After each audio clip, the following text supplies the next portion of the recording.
Welcome, ladies and gentlemen, to Latino Vote TV. Here we are at the TAMACC Reception and Legislation Gathering, and here we are at R Gonzales, and he's going to tell us all about himself and what's happening with TAMACC. How you doing, JR? What do you think about this whole gathering and what we're doing here for this legislation and reception? Doing good, Nero. No, this is something TAMACC has done every year. It's a great opportunity for the community to come out, meet some of the legislators, the lawmakers, make sure they know what's on our mind, give us a chance to interact with them. If nothing else, especially our Latino lawmakers, to be able to support them in the battles and the things that they do. So basically, this is our networking situation where we're all getting together and bringing thoughts and concerns that we need to attend to and to talk about to possibly help in legislation and in helping developing the economic impact here, right? Well, absolutely. And this is more of a casual setting. It's a little fun.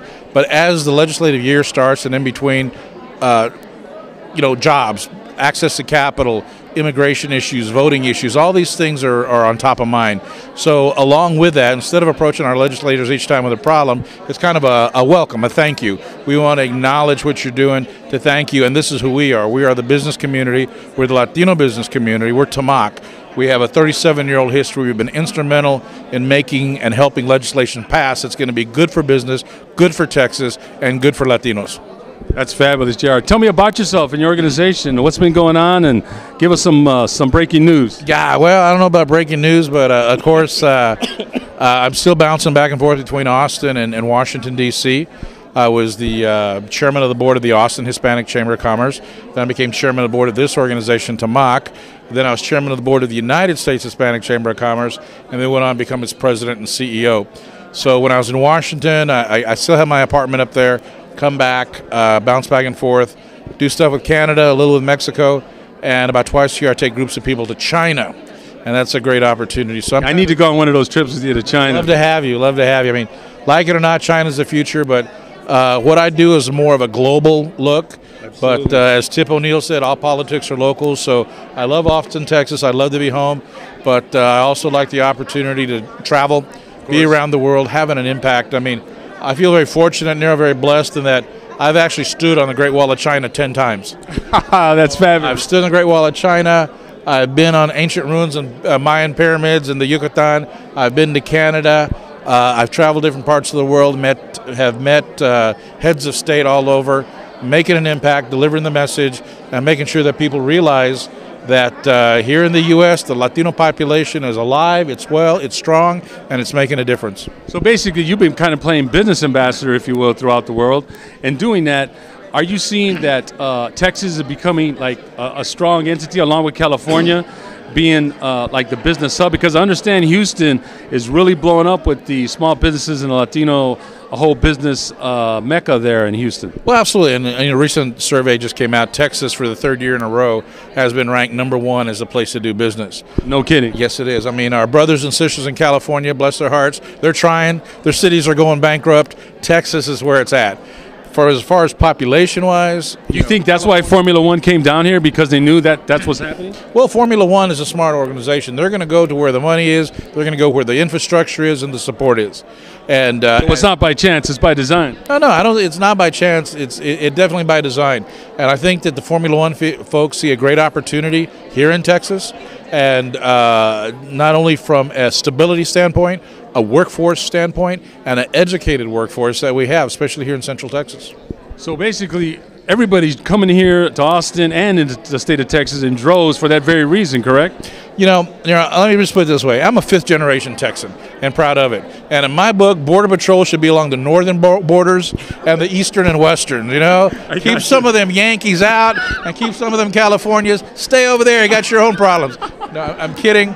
We welcome everybody, but Texas is doing well.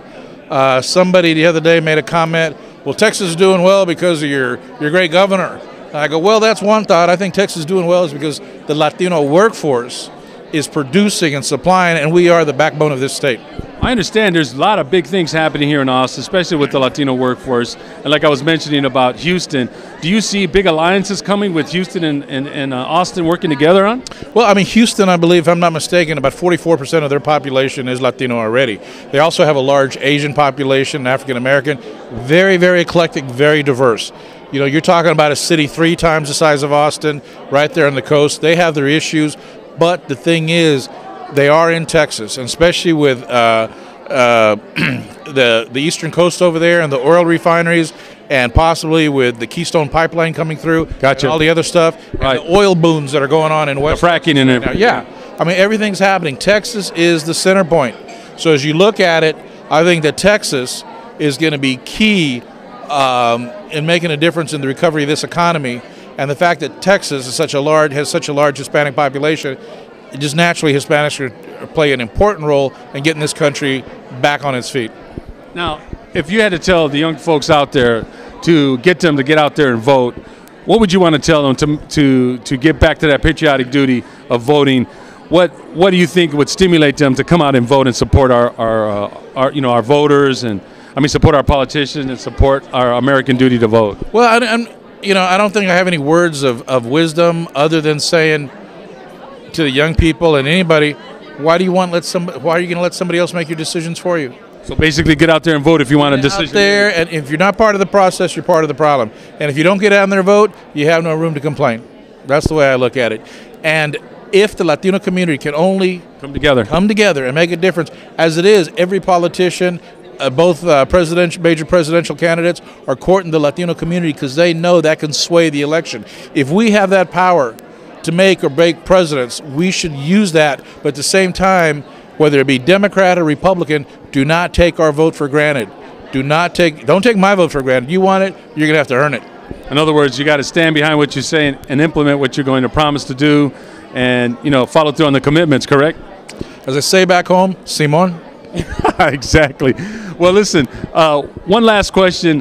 What would you tell the president, and what would you tell the federal government what they could do to help the economy, to help the jobs, and to help get people out there to vote? I think if I had a one message to give everybody is the free enterprise system has worked for centuries. Let it work. Don't get in the way, in other words. Don't get in the way. Minimum government interference. Let the free enterprise system go through its natural course, and things will be fine.